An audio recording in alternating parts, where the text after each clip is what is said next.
a nossa segunda aula, unidade 2, que é o setor de A e B, os serviços de A e B e as técnicas básicas de cozinha. O que é o setor de A e B? O setor de A e B é o setor de alimentos e bebidas. Ele está presente tanto na hotelaria como nos restaurantes, mas para vocês ele interessa bastante na hotelaria. Por quê?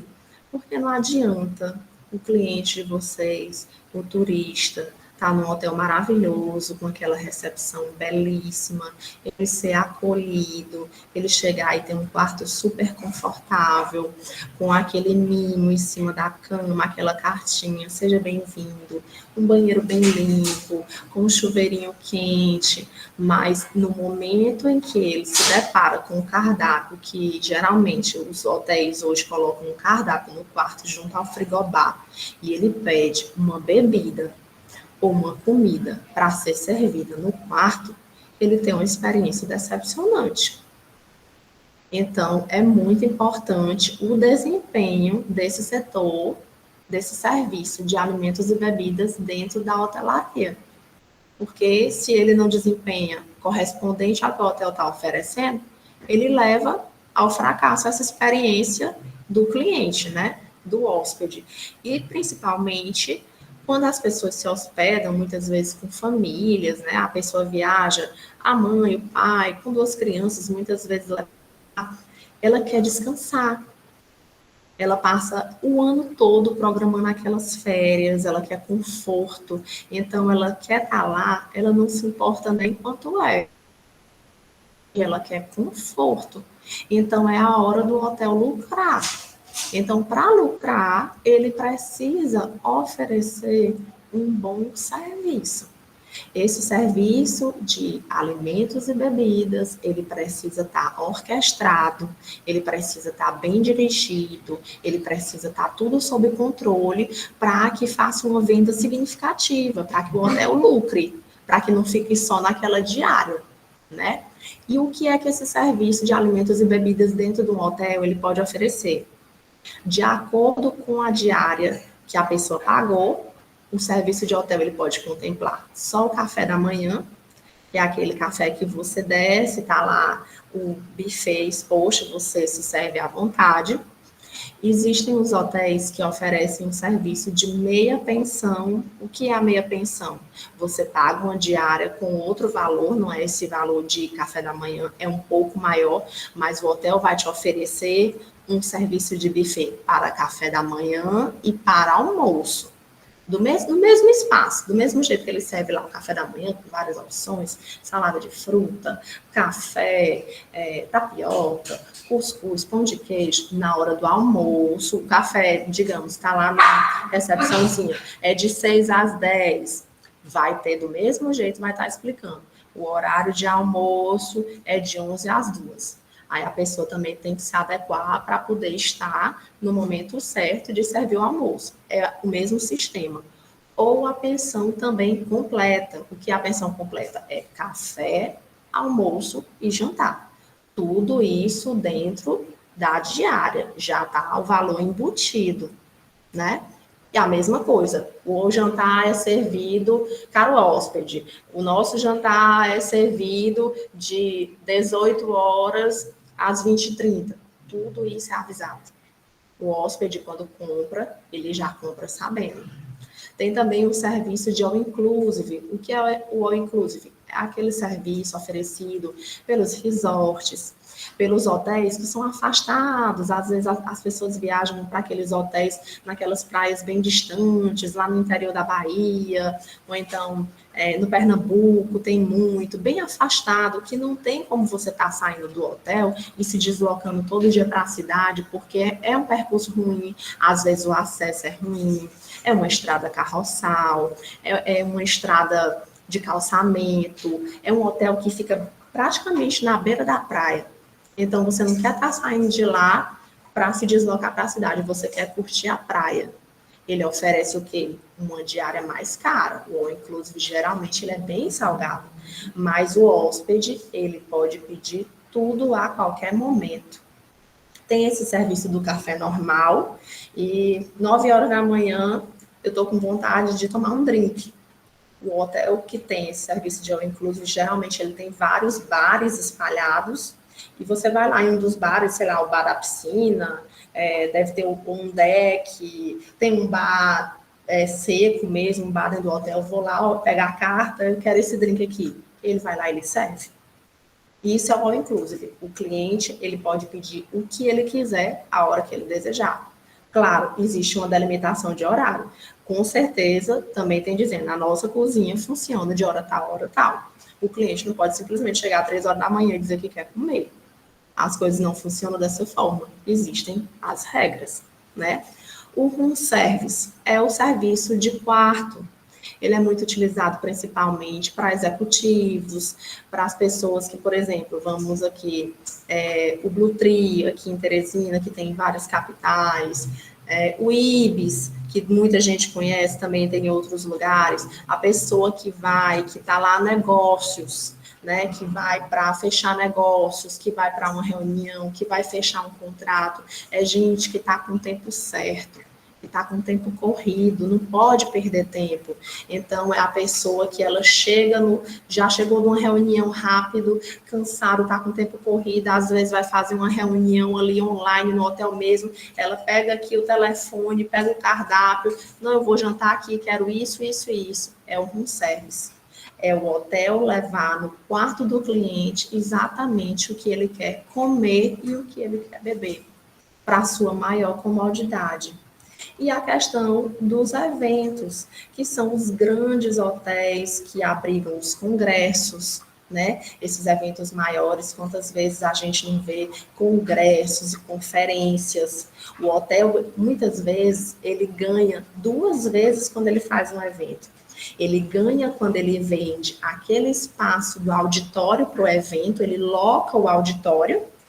Quando ele loca o auditório, ele já vende o pacote do coffee break, já está embutido, porque ele sabe que as pessoas vão querer, ali no meio daquela palestra, daquela conferência, beliscar alguma coisa, tem um café, tem um chá, e muitas vezes eles não permitem que comida externa entre. Por quê? Porque se uma comida externa vem que seja mal armazenada, que seja mal feita, que venha contaminada de alguma forma, o cliente que adoecer lá dentro vai dizer que comeu a comida no hotel tal e adoeceu. Então, ele não permite. A comida tem que ser feita lá, sob a supervisão de nutricionista, dos cozinheiros de lá. Ele obriga o contratante que está fechando o auditório a comprar esse pacote de coffee break lá. É uma venda casada. E ele ainda diz, olha, você está fechando aqui com a gente esse pacote do auditório, vai ser 3 dias de conferência, 3 dias de coffee break. Por conta disso, os seus palestrantes que vierem ou demais pessoas para o seu evento que quiserem vir se hospedar conosco, a gente dá um abatimento na diária. Então, para as grandes redes de hotéis, hotéis grandes mesmo, com um grande volume de quarto, é verdadeiramente lucrativo fazer eventos.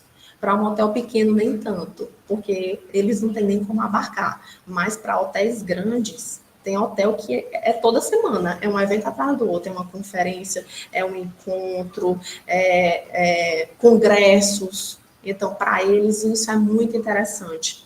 E para que esses eventos funcionem de forma que todo mundo saia satisfeito, que o cliente que saiu de lá saia dizendo fui para o hotel tal e foi tudo perfeito, esse setor de A e B tem que estar funcionando orquestrado, tudo certinho, com a hora certa. Eles têm que já saber que 9h30, o coffee break é 9h30, então 9h30 tá tudo montado já lá fora para quando descer o primeiro congressista, se ele quiser se servir, tá no ponto. É tudo milimetricamente calculado, tá certo? Na questão dos cargos de A e B, dentro de um salão de um hotel. Quando eu digo dentro de um salão de um hotel, você chega para ir jantar dentro de um hotel. Quem é que te recebe?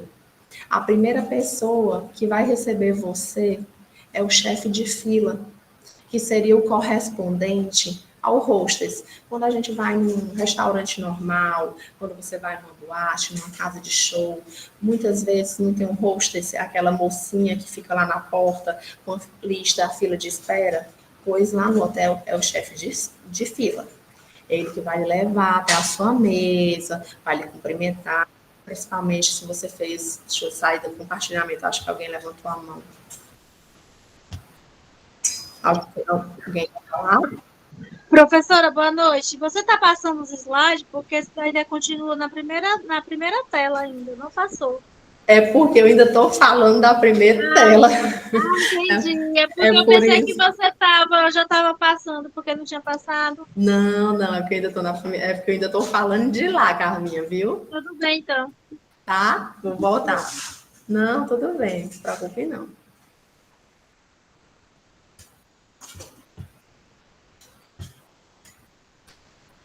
Eu estou aqui, ó, na última linha, ó, tá vendo? Ó, quais são os cargos na gestão de A e B? Ó, maître, sommelier, chefe de fila, que é o que eu estava falando, que é quem vai lhe receber, vai lhe levar até a sua mesa. O maître é o chefe dos garçons. Geralmente é o garçom mais antigo da casa, é o garçom mais preparado, é o garçom mais experiente, o mais educado.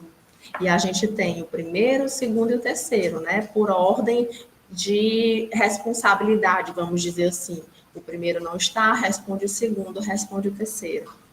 O sommelier é aquele que conhece a carta de vinho, conhece os vinhos da casa. Ele tanto vai lá na mesa, ele oferece, ele explica e ele serve o vinho para o cliente, né? Quando o cliente aceita fazer o pedido do vinho, o garçom ele anota o seu pedido, explica. O garçom sempre deve conhecer a carta, o menu de cabo a rabo.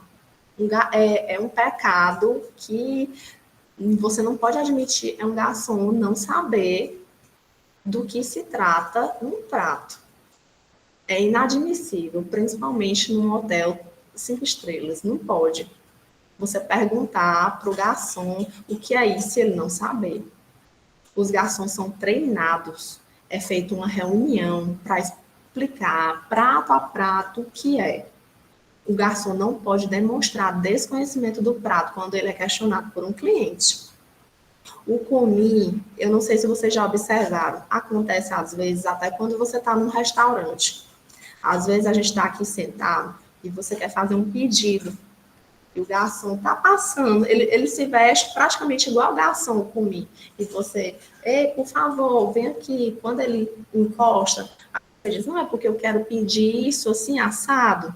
Aí ele diz assim, eu vou chamar o garçom. O comi é aquele que só recolhe. Ele vai passando pelas mesas, ele só vai recolhendo copo sujo, prato. Ele é um auxiliar de garçom. Ele é responsável por recolher o que está sobrando, o que já foi usado, os pratos que não serão mais consumidos. Ele é responsável por manter a ordem ali. Enquanto o garçom está tomando os pedidos e está trazendo e está servindo, o comi auxilia, levando o que está em excesso. O copeiro é aquele também responsável pela limpeza do salão, por trocar as toalhas, por trocar os jogos americanos. E o barman é o responsável pela carta de drinks. Também, quando solicitado, quando a pessoa pede a carta de drinks que ela não conhece, né? Muitas vezes chama o barman e o barman vai explicar para ela o que é aquele drink. Agora eu vou passar para o outro slide, tá, Carminha? Pronto. Agora a gente vai para os serviços dos restaurantes, os serviços de mesa, que muitas vezes as pessoas confundem. Por exemplo, o serviço americana, que a gente fala aqui, a gente diz é o buffet. Não é buffet. Buffet é como você se refere a qualquer tipo de serviço. Buffet à francesa, buffet à inglesa, buffet à americana. A americana é aquele que fica posto na mesa, como a maioria dos buffets. Pronto, quando você vai num casamento, que está lá aquela mesa posta, e você vai lá e se serve à vontade. Aquilo ali é um buffet americano. Quando você vai no self-service, que você pega o seu pratinho, vai lá, você se serve da maneira que você quer, você põe o que você deseja comer e você pesa, ali é um buffet à americana. O buffet, o serviço de buffet à francesa. Tá aí uma imagem, eu até coloquei embaixo desses casos. São buffets que é um serviço muito elaborado, são para festas muito requintadas. E existe, se vocês observarem aí, tá tendo a tagzinha da marcação de lugar. Geralmente são menus de vários passos, no mínimo 3 passos, que tem a entrada, tem o prato, a entrada pode ser petiscos, pode ser uma mise-en-bouche. Uma mise-en-bouche são pequenas entradinhas que você come com a mão, ou pode ser uma salada, um prato frio, depois seguido de um prato quente e uma sobremesa. Minimamente são 3 pratos. Podem chegar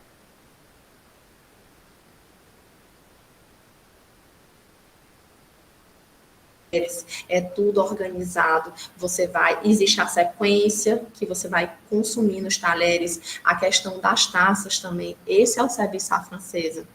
É um serviço extremamente milimetricamente calculado, ele é usado para jantares de diplomatas, é uma coisa muito fina, né? E no serviço à francesa, o comensal, ele está sentado, o garçom sempre vem pelo lado esquerdo da pessoa, existe todo um treinamento, ele vem pelo lado esquerdo, com o prato, segura o prato com os talheres, está lá no prato, a pessoa se serve.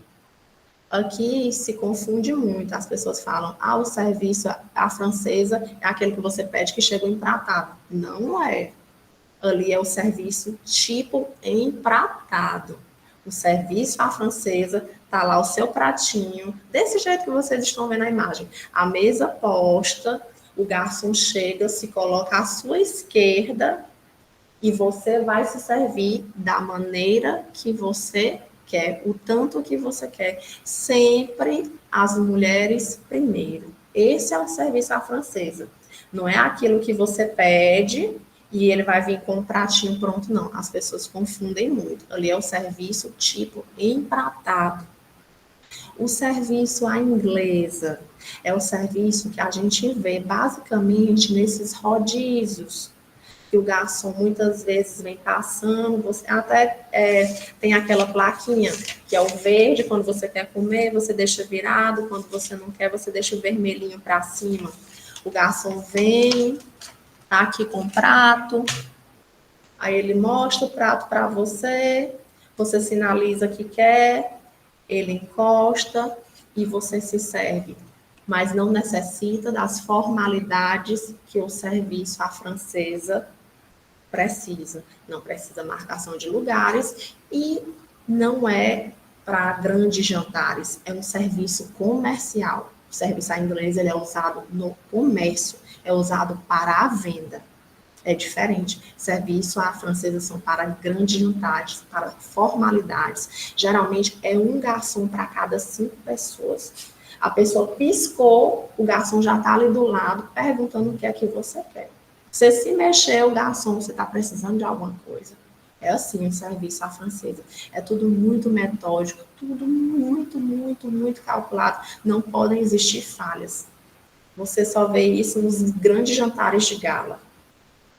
O serviço à brasileira, aí eu trouxe para ilustrar essa tábua de frios, né, que é uma coisa mais despojada, é o serviço informal, é como a gente recebe as pessoas na nossa casa, que a gente monta a nossa mesa, é uma tábua de frios, ou mesmo um serviço de buffet que você coloca ali os pratinhos do lado, cada um se serve. Geralmente as pessoas estão sentadas ao redor da mesa, se confraternizando.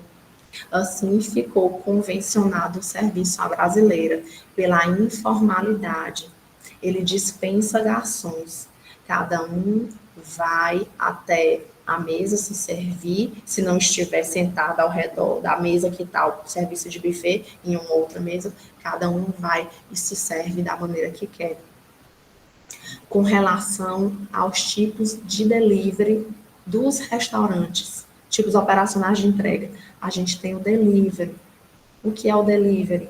É você solicitar a sua entrega, o seu pedido por aplicativo, por WhatsApp ou por telefone.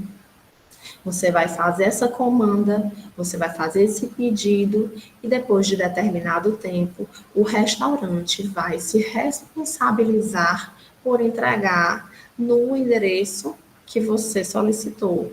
Seja por um motoboy do próprio restaurante, seja usando essas plataformas digitais que a gente tem de teleentrega, mas a responsabilidade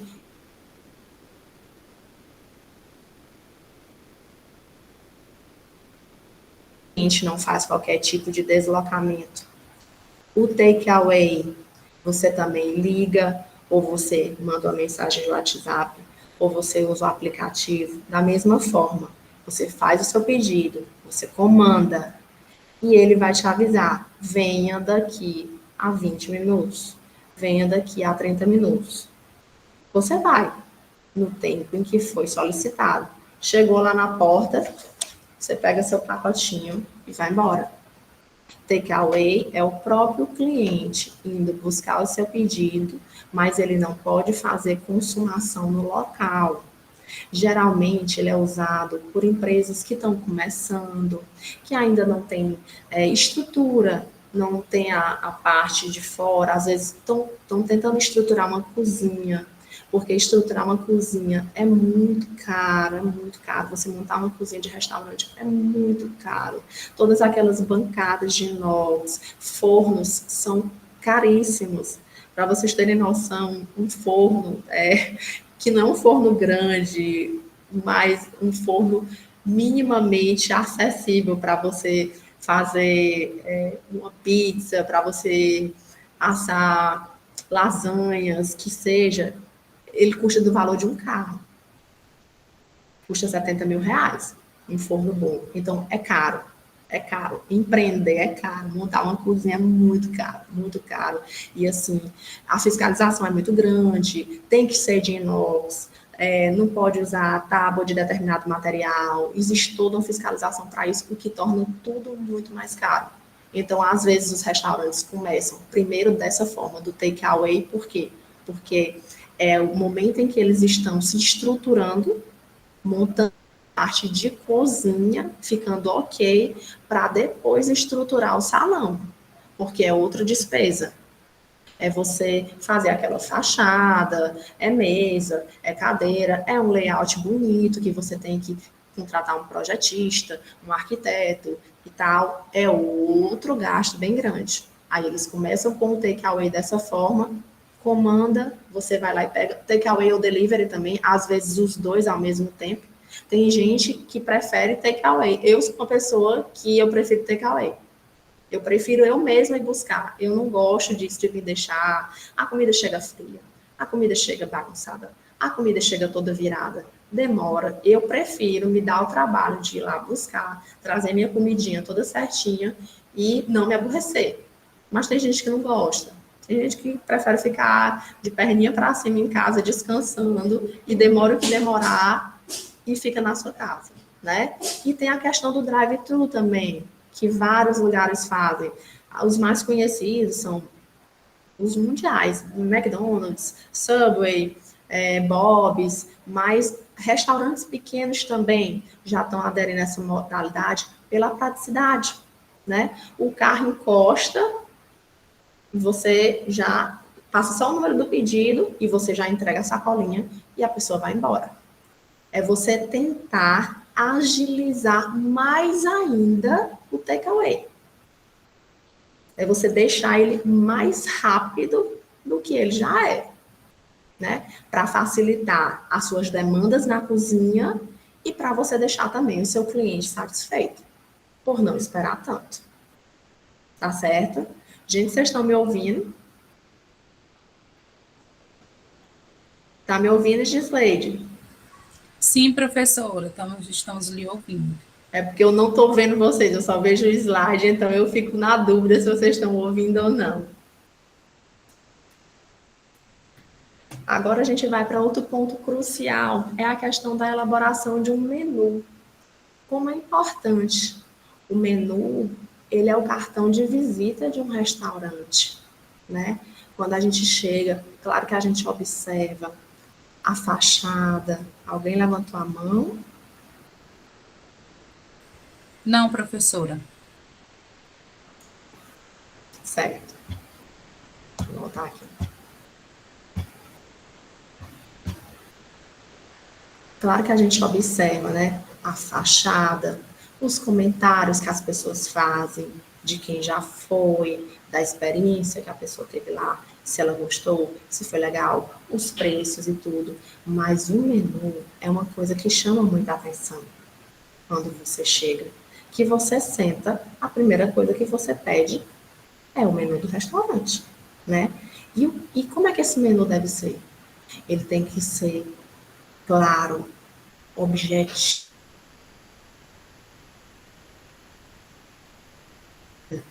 O cliente tem que pegar aquele menu ali, olhar e saber exatamente o que é que ele está pedindo.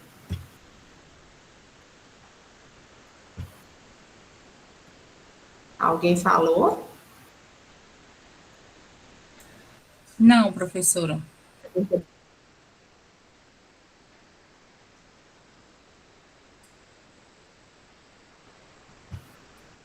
É sua internet que falhou um pouquinho, professora. Tá de vez em quando dando aquela engasgadinha, mas está tudo sob controle. Pois vocês me avisam se estiver falhando, porque eu não tenho retorno visual de vocês. Eu estou com a janela aberta, só vejo o slide, eu não estou vendo nenhum de vocês. Peço que vocês me digam, tá? Se falhar, para eu repetir, por favor. Tá bom. Então, como eu ia dizendo, o menu ele tem que ser claro, ele tem que ser objetivo, ele tem que passar todas as informações para o cliente, para que ele saiba exatamente o que é que ele está pedindo, como ele vai consumir aquele alimento, como ele pode pagar, as características daquele prato. O menu ele tem que vir numa sequência, numa ordem, não pode ser de qualquer forma. Ele tem que vir primeiro com as entradas, depois com o prato principal e as sobremesas. Nos restaurantes maiores, é recomendado que tenha essa parte do menu infantil, porque a gente sabe que os restaurantes grandes recebem família, principalmente aqueles restaurantes que têm brinquedo. Os pais sempre levam, botam os filhos lá para brincar, enquanto eles estão aqui naquele momento de lazer, que também querem se distrair um pouco. Hoje em dia, existe uma demanda muito grande de pessoas com restrições alimentares, a questão da intolerância à lactose, a questão da intolerância ao glúten. Então, tudo isso deve ser sinalizado no menu. Se o restaurante dispõe desses pratos, ou se alguns pratos que ele já faz, ele pode fazer essa versão sem lactose, deve existir essa observação para o cliente ficar sabendo. Porque às vezes você vai para um restaurante, digamos, vegano, lá você sabe que você não vai encontrar nada com leite, porque ele não trabalha com alimentos de origem animal. Mas às vezes você está num restaurante normal e que ele vai te disponibilizar essa opção. Então lá no cardápio já tem que vir isso aí, porque eu consumo, mas de repente alguém que está na minha mesa não consome e ela quer também consumir um prato. Então é muito interessante essas observações e está cada dia mais comum. Quanto melhor o restaurante se adequa a esse tipo de coisa, mais vendas ele terá. A questão da carta de vinhos, o menu de bebidas alcoólicas, se ele puder vir numa carta à parte, é até melhor, porque às vezes é uma pessoa que está fazendo o pedido, a mãe, a mulher está lá fazendo o pedido da família, enquanto o marido está escolhendo as bebidas, já fica numa carta separada, né? Então, eu trouxe aqui para vocês, é um manual do SENAC, vai estar no próximo slide, de Pernambuco, porque lá estava tendo muitos erros na questão da confecção dos cardápios. Aí eles fizeram um estudo e fizeram os maiores pecados e as soluções para esses pecados de confecção de cardápio. E o que é que ele traz aqui para a gente? A questão de o garçom não conhecer o cardápio, né? É você chegar no restaurante, aí você pega aqui o menu, eu, como comensal, como consumidora, também não sou obrigada a conhecer tudo que está no menu. E eu tenho todo o direito de chegar e perguntar para o garçom. E ele deve saber. Como a gente falou quando estava falando lá do setor A e B, independente de ser hotel, independente de ser restaurante, o garçom deve saber o que é que ele está vendendo. O garçom, ele está lá, ele está vendendo alimentos e bebidas. Como é que tu vai vender uma coisa que tu não sabe o que é? Tu tem que saber. Então eu chego, chamo, moça, isso aqui é o quê? Aí o garçom olha, coça a cabeça. Não, peraí que eu vou perguntar bem aqui na cozinha. Aí sai. Gente, isso não pode acontecer. O garçom tem que saber. Ele tem que ser treinado. Tem que ser feita uma reunião. Antes do horário de abrir o restaurante, pede para chegar uma hora mais cedo, senta com todos os garçons, chama o chefe de cozinha e bota ele para explicar para cada um o que são os pratos, o que são os ingredientes, para quando o garçom for questionado, ele saber explicar para o cliente. Porque é muito feio você perguntar para o garçom e ele ficar lá completamente aéreo, sem saber lhe dizer o que é. Outra coisa, outro grande pecado, que são as palavras escritas erradas. É muito comum a gente chegar nos estabelecimentos e ter lá erros de ortografia gritantes. Eu sou uma pessoa que eu sou muito chata com português, porque eu amo português, amo. Então eu vejo de longe, meu Deus, a gente que fica com vergonha. Como é que você vai imprimir um menu? Gente, imprimir menu é caro. É caro, menu é muito caro. Por isso que muitas vezes os restaurantes ficam com o menu rasurado, botam a etiqueta por cima quando muda de preço, para não imprimir outro, porque menu, aqueles menus com capa de couro, é caro, não é barato para eles, não. Aí quer dizer, você vai imprimir um negócio daquele, caro, e você não tem o cuidado de passar o que você escreveu por um revisor. Passe por um revisor, passe por 2 revisores, passe por 3. Não mande para uma gráfica sem passar por revisor, não.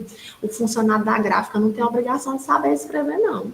O funcionário da gráfica, ele é um impressor, somente. Ele não tem obrigação nenhuma de saber escrever. Principalmente se você está usando palavra estrangeira. Ele não tem obrigação de saber. Ele não tem obrigação de corrigir o seu material, não. Quando a gente manda um trabalho para a gráfica, é no ponto de imprimir. Eles não fazem revisão. Você já manda no ponto, teoricamente, está no ponto de imprimir. Então, é o dono de estabelecimento que tem que ter esse cuidado, ler e reler várias vezes para não ler nenhuma palavra errada. Porque muitas vezes passa despercebido para muitos, mas para uma pessoa que conhece o bom português, pegar um cardápio errado é muito feio. Muito feio. E é muito comum isso. Muito. Outro erro, a questão da grafia inadequada em outros idiomas. Às vezes as pessoas acham que é muito bonito colocar em inglês, em francês, mas não fazem a mínima busca da palavra. Não tem coragem de fazer uma pesquisa para saber se a palavra está escrita correto. Se às vezes não estão querendo, não estão conseguindo escrever o português correto, gente, vai tentar botar em outra língua para quê? Quer botar? Bote, mas pesquise, faça direito, porque fica muito feio. E é caro, como eu acabei de dizer para vocês, cardápios é um item muito caro dentro de um restaurante. Quanto mais elaborado, mais estruturado, é caro. Por isso que não se troca todo dia, por conta do preço de impressão. Como eu estava dizendo aqui para vocês, preços e pratos rasurados.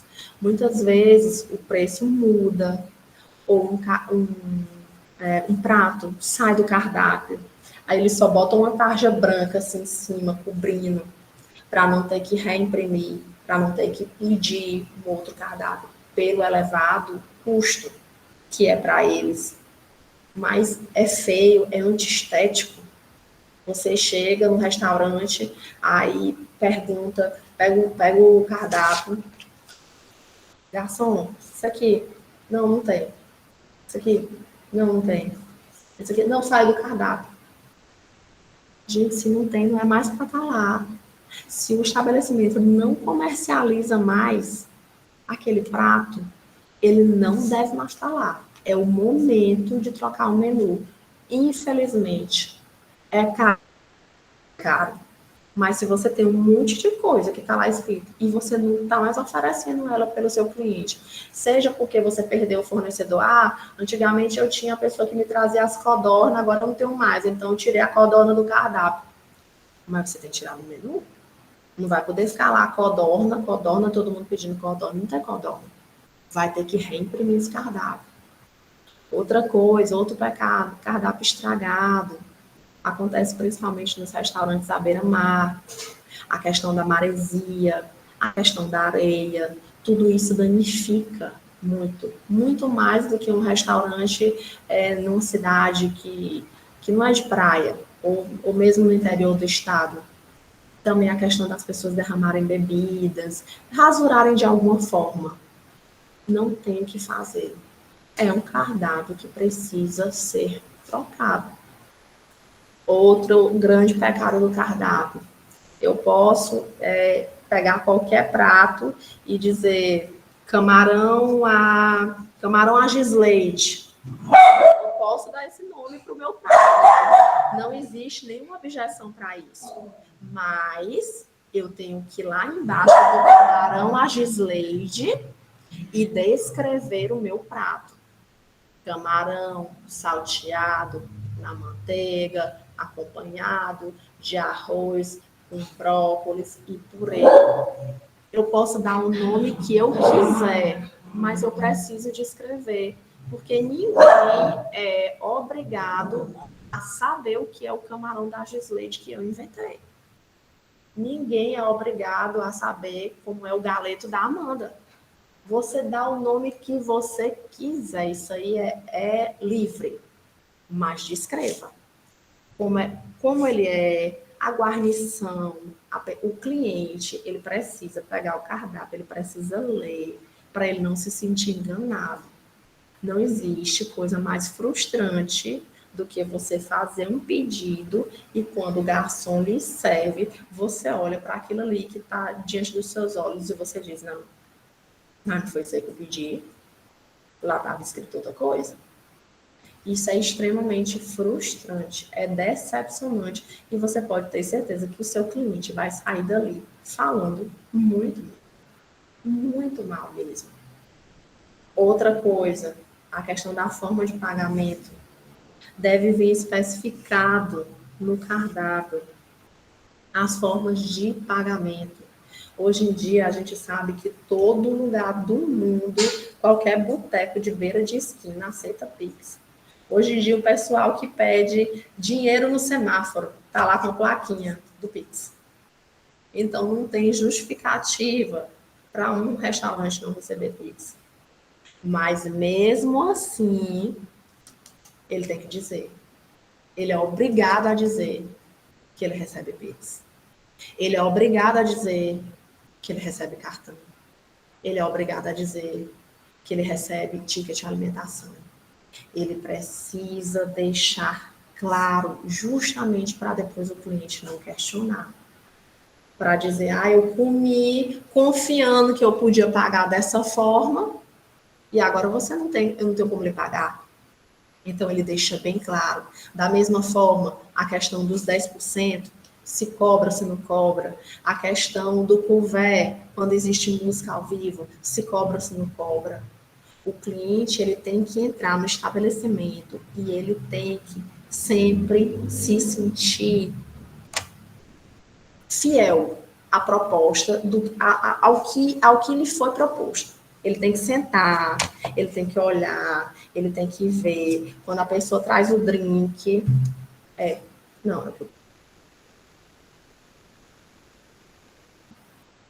Ele vai sair de lá e ele vai dizer que é uma fraude. Como é que você pede uma coisa e vem outra? Existe dor maior do que você pagar comida ruim, do que você pedir uma coisa e vir outra? Não tem raiva maior, não. Então, é até uma forma do restaurante se proteger. É ele ter esse cardápio limpo, objetivo, sem muita firula, sem muita enrolação. Quanto mais fácil for a informação, até porque hoje em dia as pessoas não gostam muito de ler, quanto mais limpo tiver, mais rápido vai ser o acesso. A pessoa olhou aqui, é isso, pediu, acabou-se.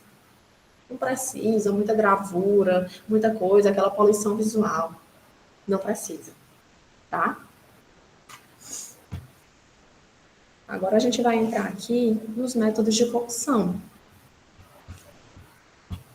Existem 28 métodos de cocção.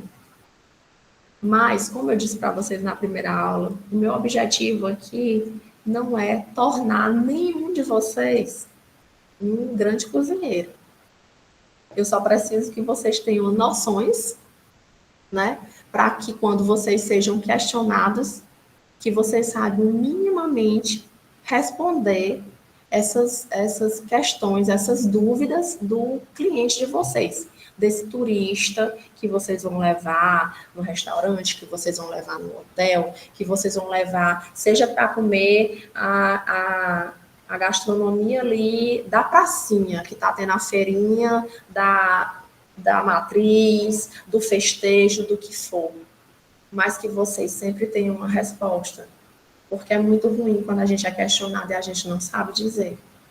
Igual o garçom, que não sabe a resposta do que ele está vendendo. É muito ruim. Então, eu vou dar aqui uma pincelada sobre os métodos de cocção. Os principais, o que a gente mais usa.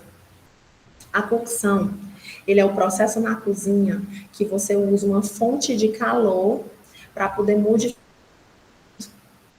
Quando você modifica, você vai modificar o odor, você vai modificar a estrutura, você vai modificar a textura, você vai modificar a cor, você vai deixar esse alimento mais digerível, você vai deixar ele mais fácil para mastigação, você vai matar os micro-organismos que tem, inclusive, muitas vezes se questiona quando você usa limão. Às vezes as pessoas dizem que quando você joga no peixe, que você joga limão na carne, você diz que você cozinhou a carne e você desnaturou a proteína. Ali não se cozinhou. Por quê? Porque você não ofereceu calor. A cocção, necessariamente, ela precisa de uma fonte de calor. Quando você faz um carpaccio, que você joga o limão em cima, que a carne muda, ela muda a textura. Você mexe ali na proteína, mas você não cozinhou. Porque você precisa necessariamente de uma fonte de calor. E são 3 os tipos de cocção: o calor seco, o calor úmido e o calor misto. De calor seco, nós temos 4 formas: o assar, o grelhar, o saltear e o fritar. O assar e o grelhar, eles não utilizam gordura. O assar é o quê? Você coloca um frango no forno, você coloca uma peça de carne no forno. São proteínas, são peças maiores. E é uma forma indireta de calor. Você não está colocando, é o calor que vem pelo ar, o assar. Você não está colocando ele diretamente na chapa quente.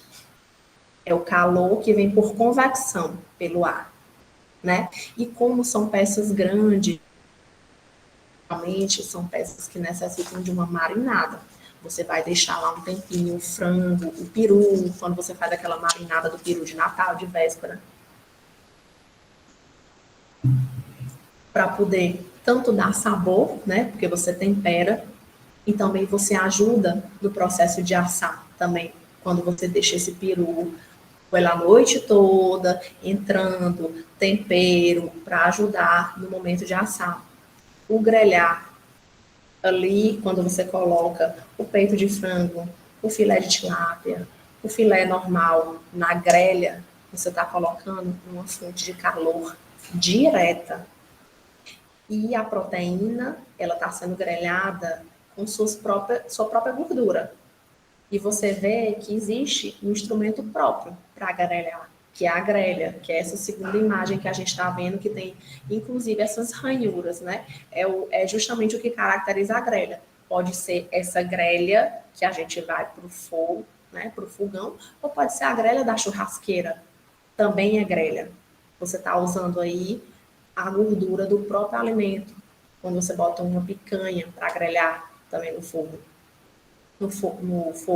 perdão. Esse é o grelhar.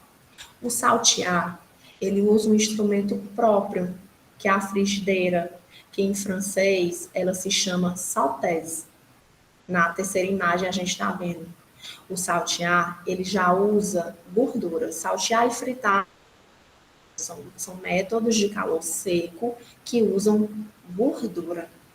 Só que o saltear, ele usa muito pouco. É um fio de gordura, é um calor intenso, se você observar a imagem, e você fica tirando, você fica levantando. Eu escutei de novo, eu preciso voltar para ver vocês, para saber se há alguém falando. Não, professora, está tudo sob controle. Ninguém levantou a mão nem está falando. Pronto, deixa eu voltar.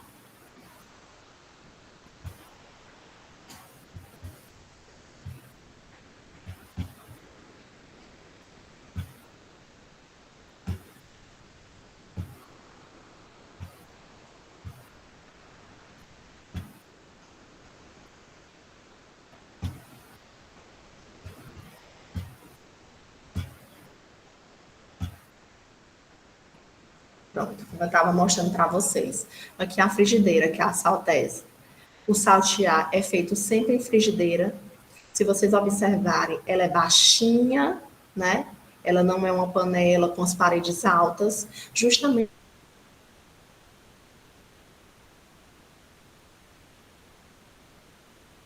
o calor intenso, é a chama bem alta e com pouca gordura.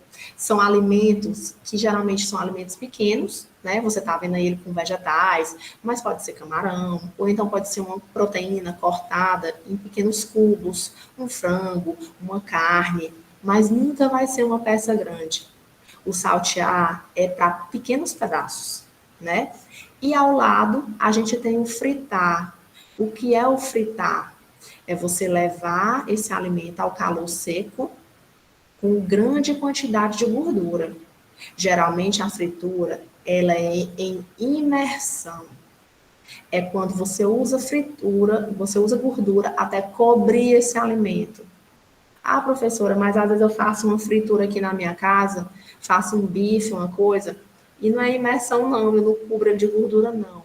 Aí é o frigir. É outro tipo de cocção.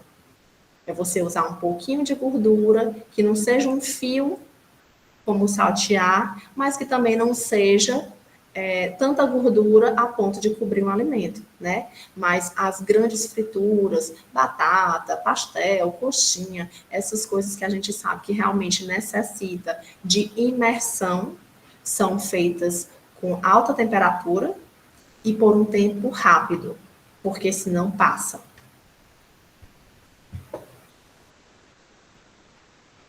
Ai, que eu passei. A gente vai agora para o calor úmido. O calor úmido é a cocção feita com meio aquoso.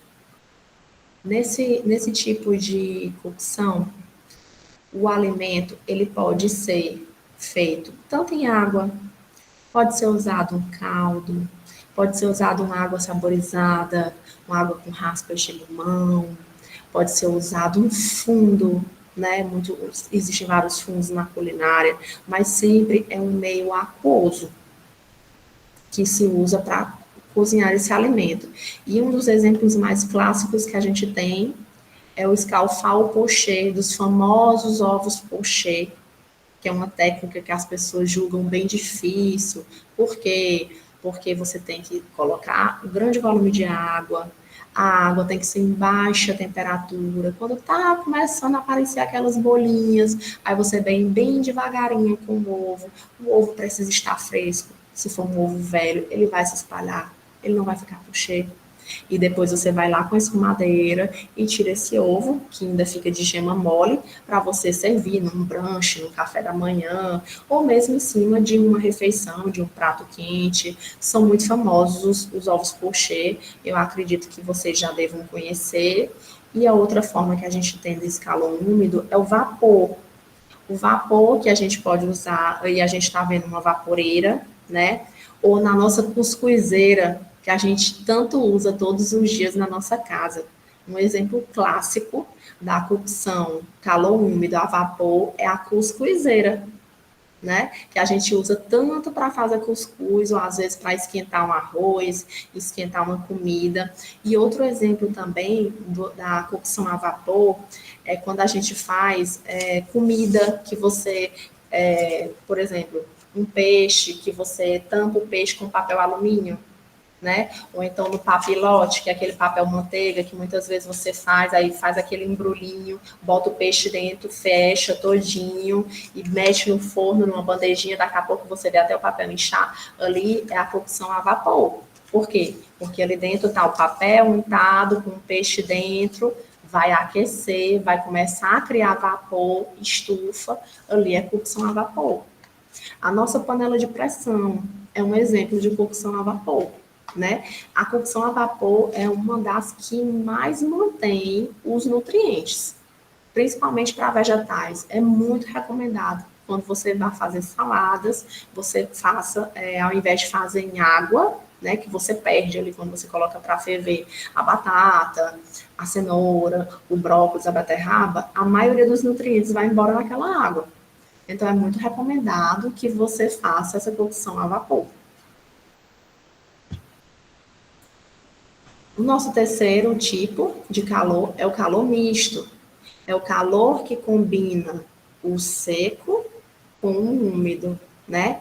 Primeiramente, a gente concentra as substâncias desse alimento para depois a gente agregar um meio aquoso, que pode ser um caldo ou pode ser água. E esses são os que a gente usa quase todo dia na nossa casa. Eu acho que é o que a gente mais usa, né? Esse calor misto. Por exemplo, o refogar, o guisar e o ensopar. E qual é a diferença dos três? Basicamente, a quantidade de água que se põe.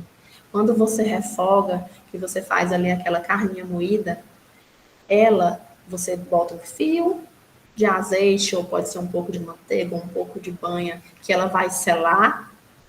Depois, ela começa a soltar o próprio suco e ela vai cozinhar ali no vapor do próprio suco. Você não precisa adicionar muita coisa. A carne começa a cozinhar na água que ela mesmo solta. Isso é o refogar. Basicamente, não existe adição de líquidos, porque ela cozinha no líquido que ela mesmo solta. No guisar, você sela também essa segunda imagem, já é usado para proteínas, né? Para carne, frango, um pouco já maior, você vê o tamanho do corte, você sela também. E logo em seguida existe a adição de um pouco mais de meio aquoso, pode ser um molho de tomate, um molho pré-pronto, ou mesmo água.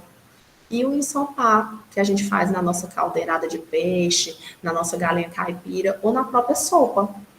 Você também vai selar aquele alimento e logo em seguida você vai adicionar grandes quantidades de água, né? E vai deixar esse alimento cozinhar por pouco tempo ou muito tempo, dependendo do tipo de proteína que você esteja cozinhando. Se for uma coisa muito fibrosa, muito dura, ela vai precisar de uma cocção maior, um tempo maior, para depois ser consumida. Esses são basicamente, assim, eu resumi o básico do básico do básico para falar para vocês dos nossos tipos de cocção e trouxe aqui alguns exemplos, né, de comidas típicas que todo mundo conhece. Tenho certeza aqui que essas imagens vocês sabem e queria que vocês me dissessem quais foram os métodos de cocção empregados aqui nessas comidas típicas, se vocês soubessem me dizer. É bem fácil.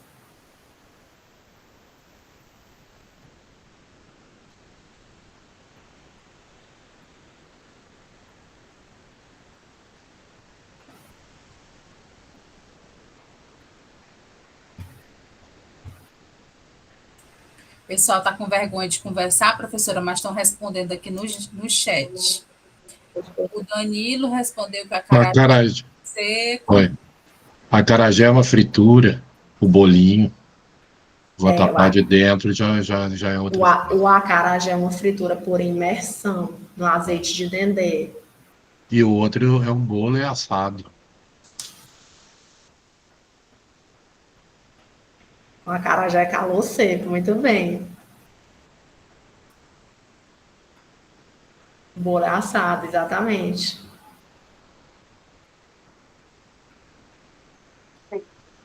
Deixa eu colocar.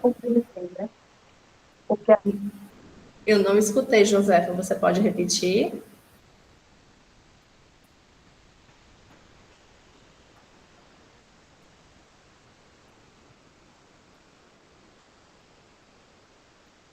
Eu não sei quem me respondeu que o acarajé era fritura. Agora, esse camarãozinho que está aqui em cima, ele é o quê?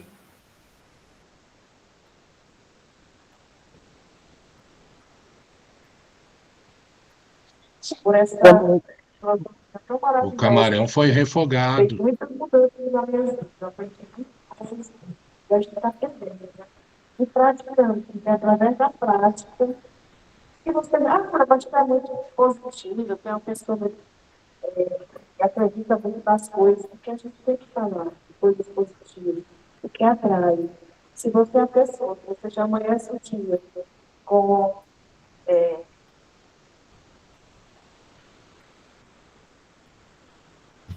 O camarão é salteado, Denise, exatamente. O camarão é salteado. Apesar de que em alguns lugares, né, depende também, eles usam camarão seco, depende do lugar que faz. Então, no caso do camarão seco, seria um camarão desidratado, né?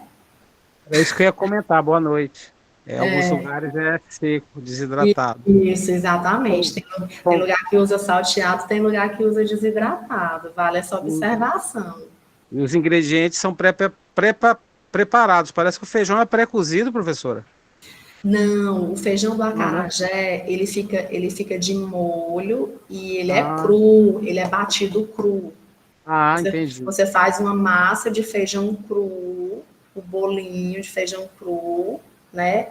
Aí ele é moldado até naquela colher de pau mesmo, das baianas, e bota para fritar em azeite de dendê, é uma panelona assim enorme, um tacho enorme de azeite de dendê. Não é óleo normal, não é o óleo que a gente usa na nossa casa, óleo de canola, óleo de soja, é azeite de dendê, ele fica assim, bem escuro, assim, vocês podem observar quando tiverem a oportunidade. Deixa eu projetar aqui outra imagem para vocês.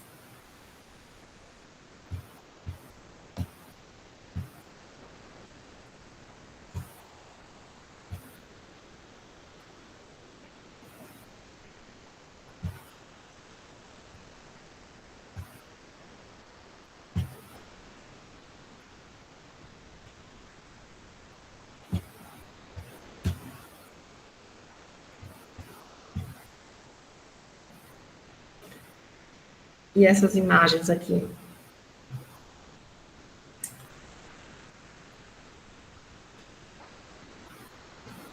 É só comida típica aí.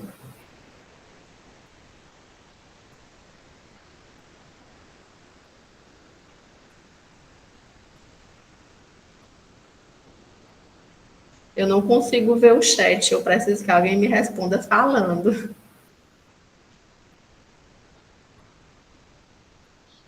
Cozido e assado, professora? E a gente tem uma peixada, né? A gente tem uma peixada, que é um ensopado. Olha a quantidade de líquidos que é adicionado ao peixe. A gente falou da diferença do refogar, pro guisar, pro ensopar, é a quantidade de líquidos. Vai aumentando, é como se fosse uma escala que aumenta. Então, a peixada é um ensopado, como a sopa é um ensopado, né? A quantidade de líquidos que você agrega, o leite de coco, o azeite de dendê, que muitas vezes tem na peixada, tem aquela briga lá da peixada baiana, da de Maceió, uma tem, outra não tem. Então, você agrega muitos líquidos, né?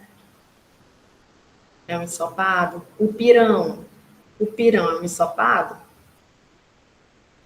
É muito caldo e farinha. É um ensopado? Aqui a gente tem uma pizza, que eu falo que eram só pratos típicos, na verdade não são, porque a pizza não tem nada de típica nossa, é uma coisa que a gente agregou para nós, né? Mas a pizza, calor seco no forno, calor indireto.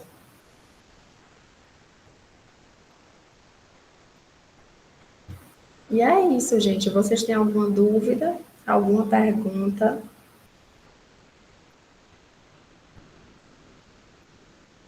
Alguma observação? Alguma coisa a acrescentar? Porque aqui eu estou para aprender com vocês também.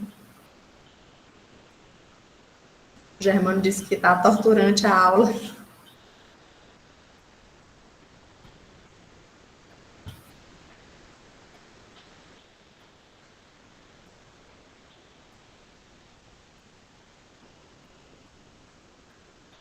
Imagine, né, Keila, você querendo uma aula presencial, o Germano já está achando tortura desse jeito. Imagine se fosse presencial, o sofrimento que não ia ser.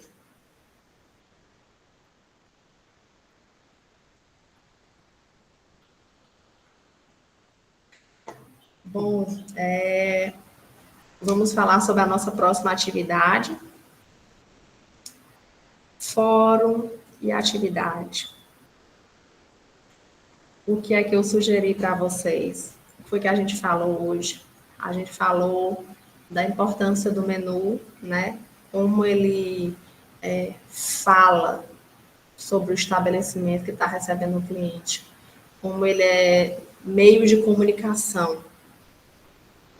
Então, eu pedi que vocês montassem um menu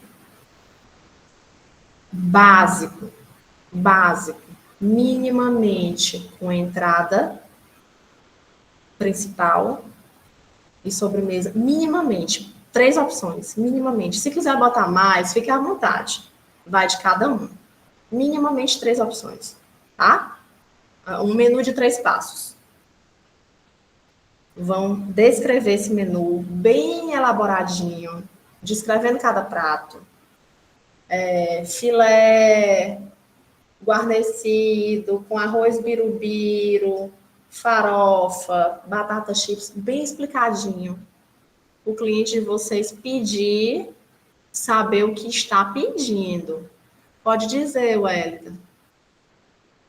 Professora, no CIGA, parece que as informações estão diferentes, tanto é que hoje à tarde eu estava fazendo justamente essas atividades e lá está descrito de maneira diferente.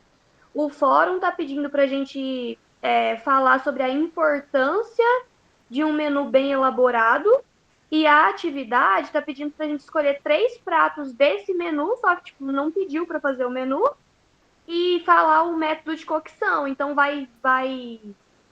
vão corrigir essa questão no CIGA? Pois eu vou pedir para corrigir, porque foram 2 atividades, uma aproveitando a outra. A primeira atividade era para montar o menu de 3 passos. E a segunda era para pegar esse menu mesmo que vocês montaram e dizer quais eram os métodos de cocção usados no menu, para ficar mais fácil para vocês. Era exatamente isso. Então, eles não colocaram, foi essa primeira atividade. Pode ser um menu regional, pode ser um menu, eu quero um menu asiático, pode ser do jeito que vocês quiserem. O menu pode ser um menu que você come na sua casa, seu almoço. Não importa. Eu só preciso que ele tenha entrada principal e sobremesa. E de acordo com esse menu que você montou, você vai dizer na entrada, prato tal, aí método de cocção, isso, isso e isso. Prato principal, método de cocção, isso, isso e isso. Sobremesa, método de cocção. Isso, isso e isso. Germano, queijo com azeitona não vale. Porque você não vai fazer nem o queijo nem a azeitona. Não vale. Não vale. Tem que ser entrada principal e sobremesa em que se use método de cocção. Não pode. Professora, como os colegas estavam falando, eu também já fiz a tarefa e até estou com o texto pronto já do fórum. É complicado, né? Porque a gente vai ter que readaptar. Por exemplo, eu fiz lá, eu escolhi 3 pratos, né? Sem ser do menu, já que não estava pedindo menu no fórum. E falei dos métodos de cocção, mas não foi essa questão de entrada, prato principal e sobremesa, porque realmente o fórum tá de maneira diferente. Eu vou dar uma olhadinha hoje, Wélida, da outra vez que estava diferente no fórum, que eu fui falar com as meninas da coordenação.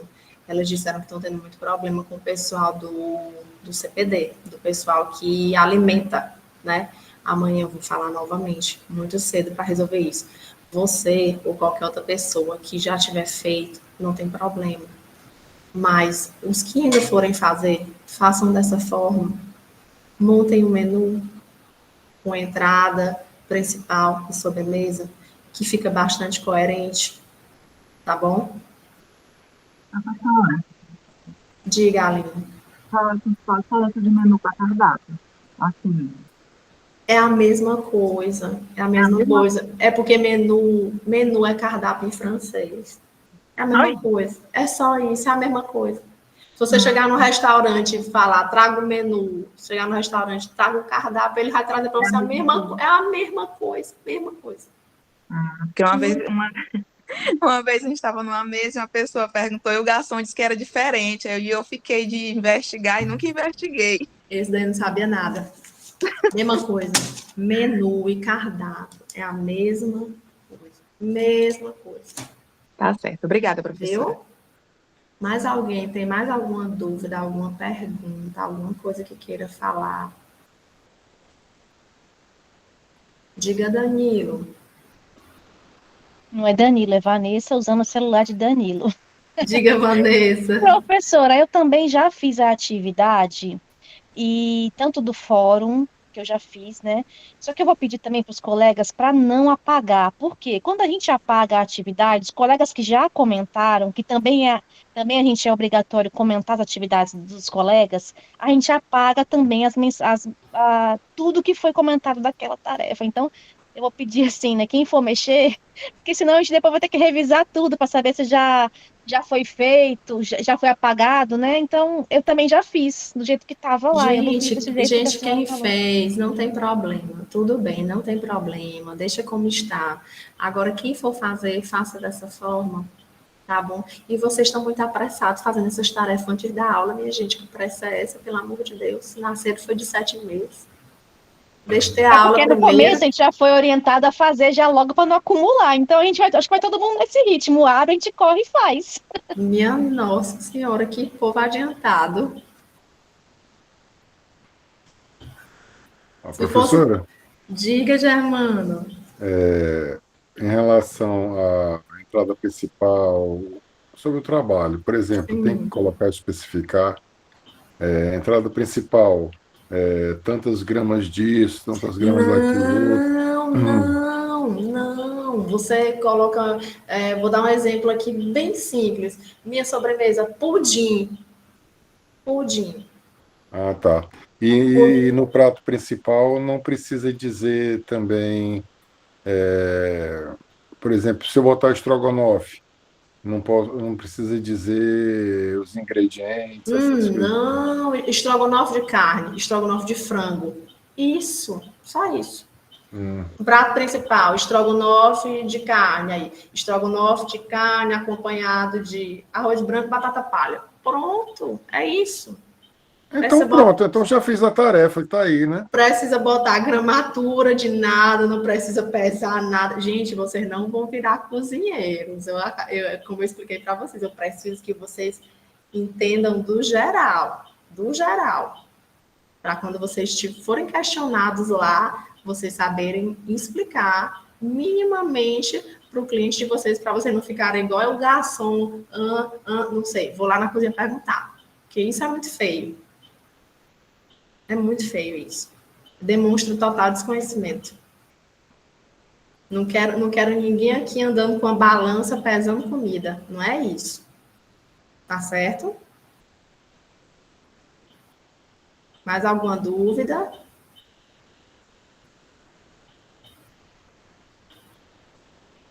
Se quiserem, é a hora de perguntar.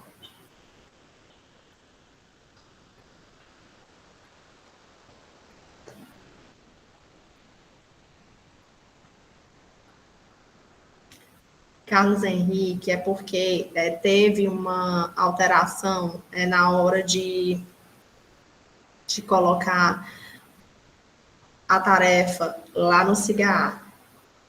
Eles colocaram diferente do que eu mandei. Eu pedi no fórum que se fizesse um menu. A importância do menu bem explicado, do menu limpo, do menu que o teu cliente leia, que ele saiba exatamente o que ele está pedindo e o que vai ser servido.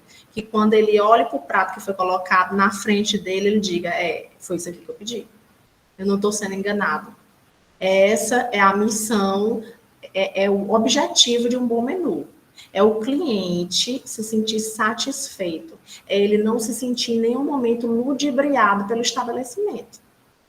Dele olhar e dizer, diga, Germano. Outra coisa interessante é o seguinte, o garçom tem que saber a quantidade que vem no prato. Porque muitas vezes pergunta, é bem servido, serve para 2, e serve para 3, enfim, ele tem que dar o parecer exato para que se faça o pedido, né? Ele tem que saber também a quantidade que vem, né? Exatamente. Foi bem as necessidades do cliente. Foi aquilo que eu falei. O garçom, ele tem que saber o que ele vende. Como é que você chega lá numa loja de pneus no seu carro e diz assim, seu Zé, eu quero comprar 4 pneus para o meu carro. Tem pneu da marca A, B e C. Me explique bem aí, me diga bem qual é a diferença de um para o outro. E o seu Zé não vai saber te dizer. A pessoa tem que saber o que ela vende. O garçom está lá, ele está vendendo a comida. Como é que ele não vai conhecer o que ele está vendendo? Não faz sentido. Uma pessoa, ela tem que conhecer o produto que ela está vendendo. E quando a gente fala de vender, também entra essa questão. Por isso que muitas vezes nos cardápios, se vocês observarem, quando é o à la carte, né? O que é o à la carte? É quando você pede que vem separado. A proteína, pronto, o caso da peixada. A proteína, o arroz, o pirão, ali é o à la carte. É uma refeição montada toda separadinha. Geralmente, nos restaurantes que tem o à la carte, aí vem um bonequinho do lado, tem um prato, aí tem um bonequinho, ou seja, serve uma pessoa. 2 bonequinhos, serve 2 pessoas. 3 bonequinhos, até para as pessoas entenderem. Às vezes, até isso, o menu é obrigado a botar, porque nem isso o garçom sabe dizer. Entendeu? É falta de treinamento, muitas vezes nem o dono do restaurante, falta de gerência, não dá a devida importância de saber que se o garçom domina teu cardápio, ele vai vender muito melhor. Como é que tu vai vender o que tu desconhece? Quando o garçom conhece, ele chega lá cheio da lábia, a pessoa se senta, olha, esse prato aqui assim assado é bom e tal, isso aqui peça isso e tal, o cliente até se empolga, ele pede mais, ele vai querer provar. É o papo do vendedor, o garçom tem que ter o papo do vendedor. Aí tu chega para um garçom, tu pergunta, ele não sabe de nada. Como é que vende? Diga, Marcos. Eu tive que chegar atrasado hoje, infelizmente, na aula, peço desculpa aos amigos e tudo, mas deu certo. Então, uma vez em Teresina, eu estava em Teresina com os amigos, nós saímos para um lugar lá para comer, né? Foi bem organizado, então. Aí eu nunca esqueci. Aí chamamos, o garçom veio, trouxe o menu lá, a gente escolheu. Aí, rapaz, o garçom dizendo para rapaz, esse negócio da delícia aí é só porque tem uma banana, pede outra coisa que você não gosta, não. Eu só ri tanto nesse dia. A gente, tá bom, aí nós pedimos outra coisa. Ele falou, esse negócio de a delícia aí é só banana, não tem mais outra coisa. Então você pede outra coisa aí. Então, muito obrigado, garçom. Muito bem, você nos informou bem. Para você ver, o garçom desmerecendo o que ele está vendendo. Como é que ele desmerece o produto que ele está vendendo? Como é que ele quer vender? Aí eu achei muito engraçado. Olha a falta de preparo. Olha a falta de preparo. Eu vou responder aqui o Carlos Henrique. Carlos Henrique, a gente está tendo um problema de comunicação da coordenação com o pessoal do CTE, que é quem lança o material que a gente manda para o CIGA, né? O que deveria ser o Fórum 2, falando sobre a importância dos menus, dos cardápios, que devem ser limpos, que devem ser objetivos, passar uma informação coerente para o cliente não se sentir enganado. Quanto mais informação tiver sobre o produto que vai ser consumido, melhor para o cliente e melhor para o estabelecimento, né? Porque o estabelecimento também pode dizer, olha, tá aqui, eu lhe avisei, era isso que você pediu, tá aqui, eu estou lhe servindo o que você me pediu. É uma proteção para os dois lados. O estabelecimento também deveria pensar assim, né? Então, o Fórum 2 era isso. Era você montar um menu com, no mínimo, 3 passos. O que seriam os 3 passos? A entrada, um principal e uma sobremesa. Menu à sua vontade, do que você quisesse. Um menu asiático, um menu italiano, um menu que você come na sua casa, um menu de boteco, do jeito que você quisesse. A seu gosto. Que tivesse uma entrada, um principal, que seria um prato quente, e uma sobremesa. E a tarefa, depois correspondente ao fórum, como a gente viu, pincelou sobre os métodos de cocção, você pegar exatamente esse menu que você fez para aproveitar e você dizer quais foram os métodos de cocção utilizados em cada prato. Tá certo? Outra coisa, professora, tem cardápios de restaurantes mais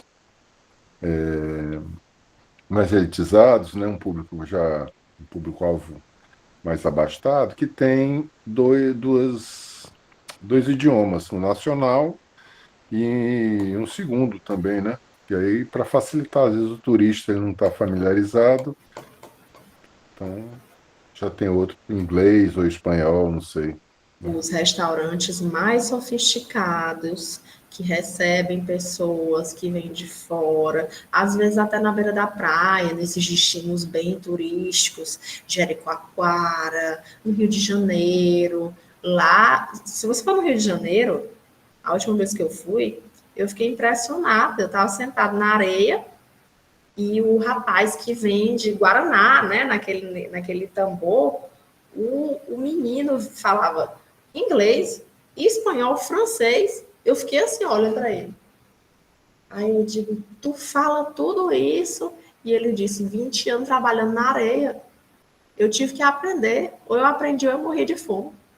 Pois ele deu show de francês. Eu estou pelejando, eu estou fazendo curso de francês, eu estou pelejando para terminar. E ele deu show de francês na minha frente. Quer dizer, você tem que se adequar para receber seu turista. Ele teve que aprender como é que ele ia vender para as gringas, se ele não soubesse falar. Aprendeu na marra, mas aprendeu. Estava ali, estava vendendo o Guaraná dele. É o jeito, tem que dar um jeito. Eu não sei, Denise, essa questão da data cadastrada, eu não sei como é que funciona isso, se o fórum abre para alguns polos antes e não abre para outros. Eu tenho que ir atrás dessa informação. Mais alguém, gente? Outra coisa, professor, o cardápio em QR Code e só oferece essa forma de cardápio. Eu acho um erro, porque deveria ter os dois, na verdade. Na verdade, essa questão do cardápio QR Code, ela começou antes da pandemia. Já existiam alguns restaurantes já fazendo isso, botando digital. Por quê? Porque é uma forma de economizar. Não tem a impressão que eu falei que é muito caro, né? E quando você abriga o seu cardápio num site, que é o do QR Code, você abriga o seu cardápio num site. Você paga uma taxa mensal de manutenção que é muito pequenininha. E você pode ir e alterar na hora que você quiser. Sei lá, vamos dizer que tem uma hamburgueria. E de 2 em 2 meses eu mudo os sabores do meu hambúrguer, eu quero botar um hambúrguer novo para dar uma movimentada, que isso é muito bom. De 2 em 2 meses, de 3 em 3 meses, eu lançar um hambúrguer novo, que é para o povo vir conhecer, que é para movimentar a minha hamburgueria. Tem muito estabelecimento que faz isso. Então, eu preciso inserir no cardápio. É muito mais barato, eu tenho um cardápio digital, que eu entro lá no site, ó, modifico, acabou, se não tem impressão, não tem problema. Então, isso já começou antes da pandemia. Com a pandemia, foi uma coisa que explodiu, com a justificativa de que a gente estava tirando o cardápio manual para evitar a contaminação e tal, mas as pessoas sentem falta. E logo que se encerrou a pandemia, houve uma chuva de críticas a nível nacional para que os restaurantes voltassem para o cardápio manual. As pessoas gostam mesmo do convencional, de pegar aquele papel, tá manuseando, tá passando folha, as pessoas gostam. É mais cômodo. Pronto. Eu não critico, eu acho que existem gostos e gostos, né? Eu também acho mais confortável. Eu acho uma experiência mais confortável do que você estar ali rolando tela de celular. A gente já passa tanto tempo em celular, já está tão cansada, a nossa cabeça já está tão cansada de tela, que eu acho que no momento daquele é para você desfrutar, assim, é para sair de tela, né? Então, comercialmente falando, eu acho mais viável o cardápio de papel do que o virtual, entendeu? Você pode interagir melhor com o garçom, você pode visualizar melhor. Eu acho melhor. Quando terminou a pandemia, como eu estava dizendo, veio essa chuva de críticas, assim, foi uma movimentação nacional, chegou a ter reportagens. Eu cheguei a ver reportagens a nível nacional das pessoas cobrando cardápio físico. Ninguém queria mais saber de cardápio de QR Code. Aí os restaurantes se viram obrigados a voltar para o cardápio físico, mas ainda assim persistem alguns. Você chega aqui, de vez em quando você chega num lugar e pergunta, e o garçom aponta para o QR Code ou que está colado na mesa, ou naquele porta-guardanapozinho. Ainda tem alguns poucos que disseram que não iam voltar, que iam ficar naquilo ali, e ficou naquilo ali. Mas foi muito questionado mesmo. O pessoal gosta do convencional. Eu, particularmente, professora, a Aline aqui falando, eu acho que atrapalha um pouco a acessibilidade. Tipo, pessoas idosas que não gostam de manusear muito o aparelho de telefone, pessoas com deficiência de visão, sei lá. Eu acho que atrapalha a acessibilidade. Com certeza, Aline, eu concordo com você. Nem todo mundo sabe manusear. Às vezes, não é muito fácil de manusear. Tem muitas abas, os botões são pequenos. As pessoas que têm alguma dificuldade de visão não conseguem lidar com aquilo ali de forma tão fácil. E é um momento de lazer. Você está ali para desopilar, você está ali para curtir, você está ali para confraternizar, você quer sorrir, você está entre os seus amigos, entre a sua família. A última coisa que você quer é se estressar com cardápio de letra pequena. Eu já passei por isso. Né?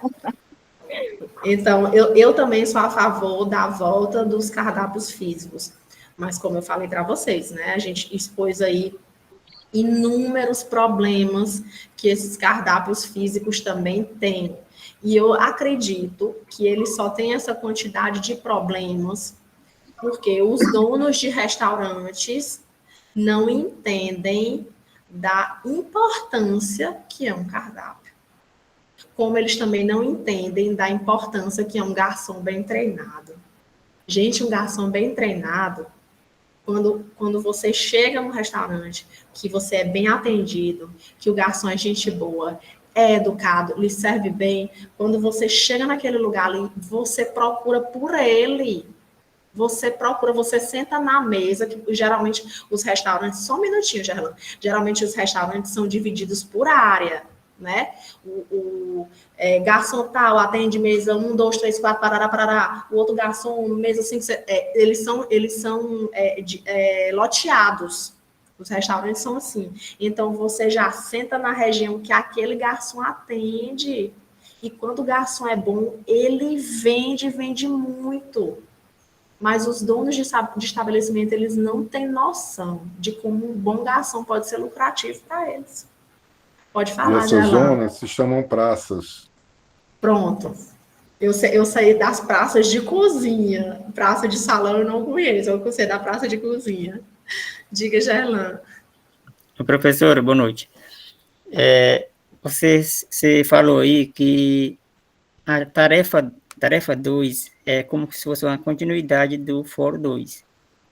Sendo que para nós aqui, pelo menos do Polo de Castelo, o Fórum 2 só vai abrir no dia 14. E a atividade... Pois é, a Aldenisa estava falando isso. Eu não sabia que abria em datas diferentes.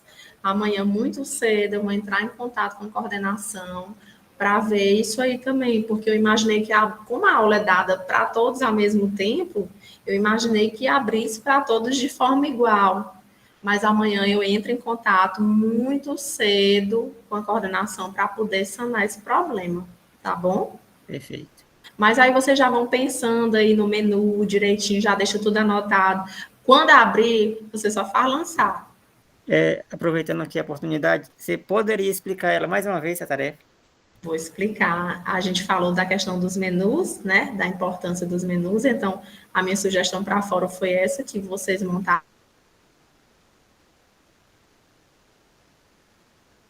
um menu completo, com tudo que eu tiver direito, fique à vontade. A escolha é sua. Mas, no mínimo, 3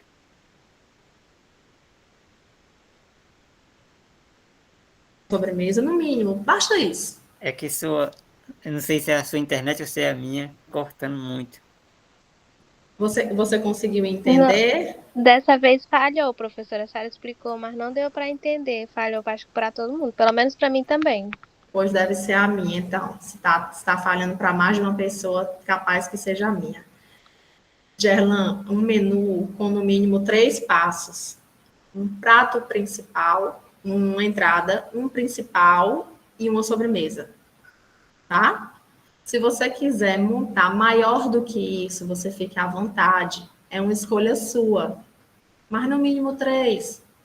Pode ser uma entrada, pode ser uma saladinha, um petisquinho, não importa. Uma entrada, um prato principal, que seja um prato quente, e uma sobremesa. Tá bom?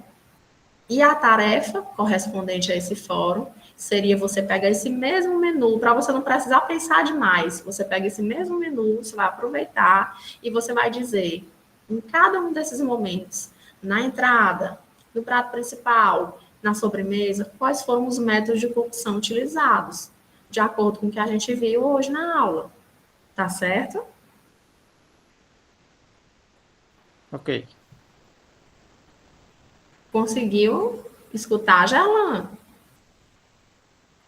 Consegui, professor. Obrigado. Mais alguma dúvida? Para mim, por enquanto, só isso.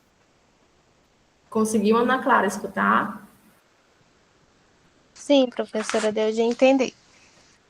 Mais alguma dúvida? Alguém tem alguma pergunta com relação ao fórum, com relação à atividade, quanto a essa questão de estar fechado para alguns polos? Amanhã eu vou entrar em contato muito cedo com a coordenação para ver isso aí.